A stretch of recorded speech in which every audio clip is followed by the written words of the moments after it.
Alright. So the first match was on the kickoff show. I didn't really watch. It was Rey Mysterio versus The Miz, and I didn't really care about that match. I didn't really watch it. But I know that I heard that Rey Mysterio did won the match. And I heard something about a rumor that Logan Paul is supposed to return to be the Miz's tag team partner at WrestleMania to face Rey Mysterio and his son Dominic. So obviously, I'm not really that surprised about that Logan Paul is going to be in a tag team with the Miz. So I'm really not that surprised, and I don't really too much care about Logan Paul because he is a YouTuber. So I just don't care about it. So the next match is Naomi versus Ronda versus Sonya Deville and Charlotte. I ain't care about this match. Apparently I heard something about. I didn't really watch the show this past Friday. Apparently they added a stipulation to the match that Ronda was supposed to have one arm tied behind her back, and I didn't really know about it until like yesterday. But honestly, I didn't really care too much about this. Apparently, in this match, like Ronda apparently got Sonya and put her in the armbar, and Charlotte was standing up on the ring apron, and she didn't really do nothing but looking at Ronda. And Naomi and Ronda win, so yeah, I didn't care about this. I don't really get what was the point of having this match. They could have literally just made this in a regular tag team match instead of like adding a stipulation that Ronda should have one arm tied behind her back instead of like having a regular tag team match. So I'm not really that hype about Ronda Rousey versus Charlotte because honestly, I'm really just getting tired of Charlotte being in all of these WrestleMania events. It's like every WrestleMania event that she's been in, she has a championship. And that's not fair for any other women that never got those opportunities. Like that's why the women's division is so damn short right now because WWE has released so many people that they have to bring women from Raw and SmackDown to help. Like it's ridiculous. And I don't even know how many times Charlotte has been champion since she's been here because I remember that she debuted back in 2015. And I'm pretty sure that she won 13 championships since she's been here. Like that's ridiculous. That's ridiculous to me that she's getting all these opportunities instead of like having other women to get those opportunities when they could have used that instead of pushing somebody that does not need a championship. But anyways, whatever. Next match is Drew McIntyre versus Madcap Moss. I do want to say one thing about what happened that Drew McIntyre was gonna do like an Alabama Slam. Well, it was kind of like a reverse Alabama Slam, and Drew kind of swing or like push Madcap Moss and landed on his head down to the mat. And that was kind of crazy. And he was still like standing up and he was like moving around. And I was like, wow, that's crazy. That he just like randomly just like landed on his head on the mat as Drew was like throwing him down to the mat. That was crazy. But honestly, I didn't care about this either. Which I already knew that Drew was gonna win, so it was a squash match that no one cares about. The match that was supposed to happen was on the Usos versus the Viking Raiders for the WWE SmackDown I almost say Women's Tag Team Championship, but the SmackDown Tag Team titles. Apparently, this match did not even happen. Apparently, the Viking Raiders come out with their entrance, and out of nowhere, the Usos start attacking them and super kick them. They super kicked them and apparently did like a double powerbomb them, and the match didn't really happen. So honestly, I wasn't that surprised that they will do that because they are part of the bloodline and they could just lately like do like whatever. So anyways, don't care about this now, obviously. Becky Lynch versus Lita for the Raw Women's Championship. I will say that Leah did have a little bit of momentum in this match. I will say that. I mean, it was cool. I mean, this is actually like my first time actually seeing Lita in actually wrestling for a very long time. I mean, I have watched her online like years ago back in the Attitude Era, but this is actually my first time actually seeing Leah wrestling on live TV. I will say like this match was okay. It was kind of okay. I mean, this build-up wasn't really all that good, to be honest. As I mentioned in my predictions video that this past Monday they had contract signing, and apparently they signed their signatures, and then apparently Becky Lynch she looks a mess, but she looked like I can tell her face that she can't even sleep. Like, she did not get no sleep during the contract signing. So what did they do is, apparently, I can't remember. It was like Becky signed the contract and threw the contract at Leah's face and walks out. I was like, okay, hurry up and get this over with. Like, can we like I hope they put the belt on Bianca again, beat Becky Lynch at WrestleMania, so that Bianca could just start back where she left off. Because honestly, Becky Lynch's character, I don't really too much care about it, to be honest. I mean, I really don't know what her character is supposed to be, honestly. I really have no clue. But the match was okay, honestly. I mean, it wasn't too bad, to be honest. Which I already know that Becky Lynch was going to retain the championship anyways. But then, what's next? Roman Reigns versus Goldberg. I said this in my video that Roman needs to do in this match. What he needs to do to Goldberg is get him 5 spears, 2 Superman punches. 1, 2, 3, out of here. Get Goldberg out of here. And I'm not disrespecting Goldberg, and I respect Goldberg of what he did back in WCW, and he was literally the most dominant man in WCW. And in WWE too, he was dominant in both brands. But it's like now it's time to go. You need to leave. Like, you already have your time here in the business. Like, I don't get why WWE keep bringing him back. And hopefully, I hope and pray that this is Goldberg's last match in WWE.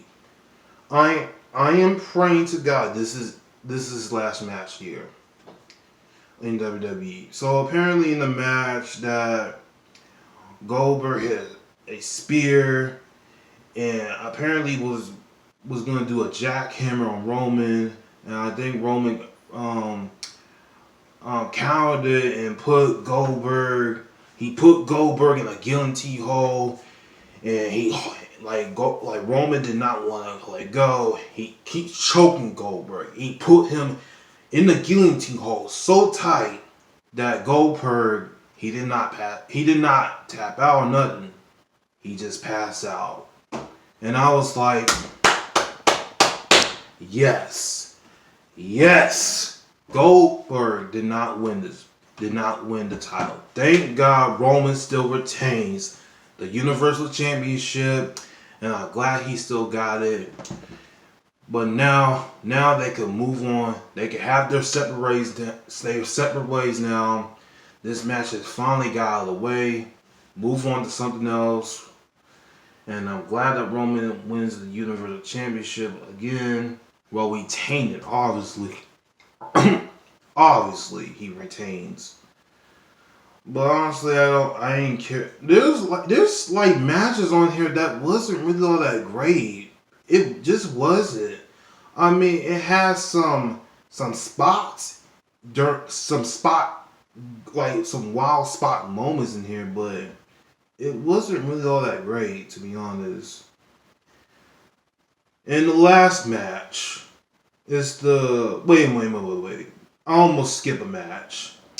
The women's elimination chamber match. It was Rhea Ripley, Bianca Belair, Doudrop, Noaz, Piper Niven, Nikki Ash, and Alexa Bliss. And one thing I do got to point out in this match, though, I don't even know what to say about this.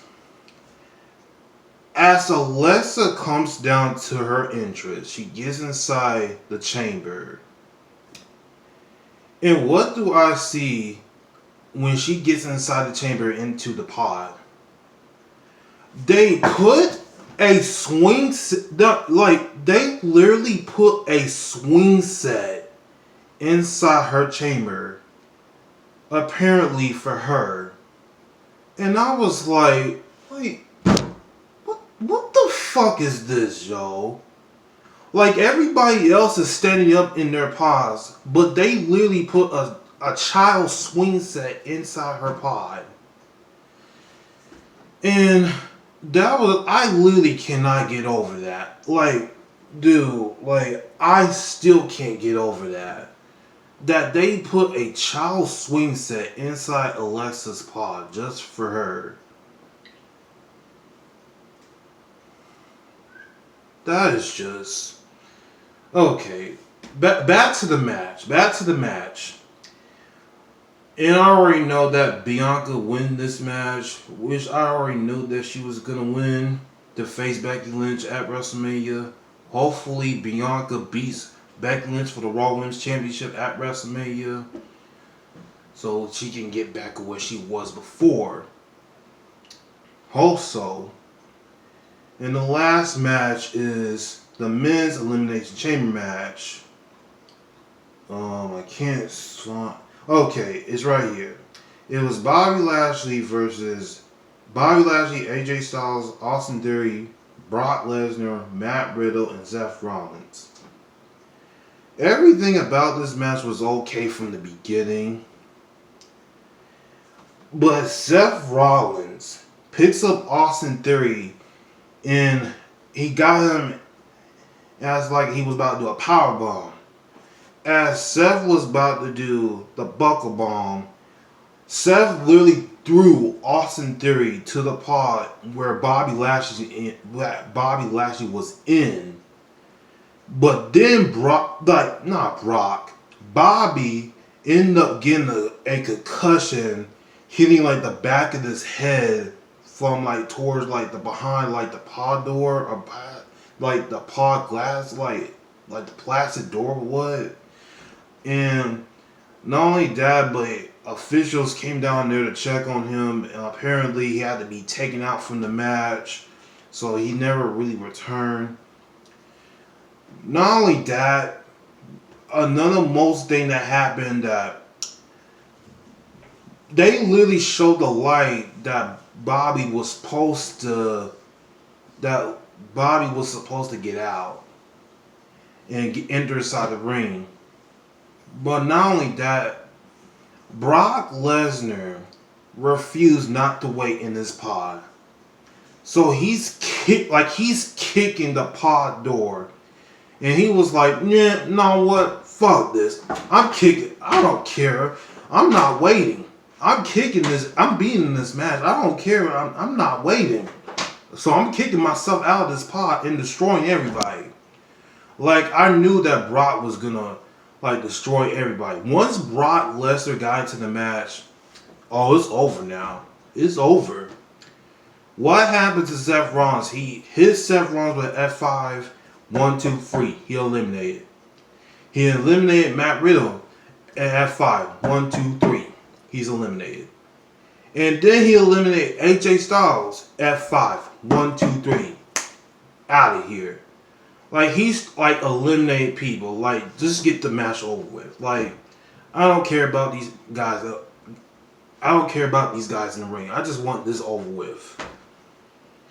So then, Austin Theory was the last person inside the chamber.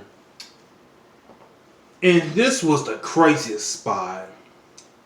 Like, Brock was trying to chase Austin Theory around the chamber. And then Austin was trying to, like, he got inside the, like, one of the pods and trying to keep himself locked in. He was, like, trying to lock himself in this chamber. But Brock came in and kicked the pod and got Austin Theory out. And then Austin Theory climbed one of the pods of the chamber. Brock, like, not only that, but Austin Theory hit Brock Lesnar with a low blow, trying to escape him. But Nat, he climbs the chamber, and Brock also climbed the chamber too. This was the craziest spot I had never seen. Brock Lesnar F5s Austin Theory off the pod. And like he didn't like land on his face or nothing. Like, he literally landed on his feet. And I think Brock Lesnar just threw him back in the ring, and he pins Austin Theory 1, 2, 3, and Brock Lesnar the new WWE champion. And I was like, okay, can we get past WrestleMania already? Because now all of a sudden, Roman versus Brock, a tile versus tile match is going to happen at WrestleMania. What reports are saying that is going to happen, apparently. But again, I don't think Brock Lesnar should not even be in this match. I mean, he already won the Royal Rumble, so I wasn't that surprised that Brock Lesnar was going to win this, which I already knew he was. But, like, what was the point of Brock losing the WWE title to Bobby Lashley just to get it back, just to win it back at a match that he should not have been in, that they could just create something in a different way instead of, like, putting Brock Lesnar inside the Elimination Chamber match? Like I don't get it. I did heard a report that I don't know why I keep saying Brock. Bobby Lashley. Apparently he's gonna be off TV for a little bit. I just read an article just now that he has suffered like an injury this past last month during the Royal Rumble match when he was facing Brock Lesnar. So obviously, apparently he's gonna be taken off TV for like a few months and get himself recovered. And I'm probably sure he's probably is gonna have a rematch against Brock around the time like after WrestleMania or somewhat. I don't really know, but it's probably gonna take some couple months for Bobby to heal up and get his rematch for Brock at some time. I don't really know when it's gonna be, but I'm pretty sure he's gonna get his rematch at some point. And I think that includes all of it. Okay, so that is the end of my review, Cap. I didn't really too much care about this pay-per-view because honestly, it really wasn't nothing, to be honest. like it was the biggest spot to me, honestly, was Brock Lesnar F5, Austin Theory off the pod. That was literally like the biggest moment right there. I'm not gonna forgive. For the rest of the show, outside of that match, everything else I just did not care about. But that's literally it for my review, Cap. Y'all let me know let me know what if you enjoy Elimination Chamber match yesterday. What was your favorite match from this match at Elimination Chamber?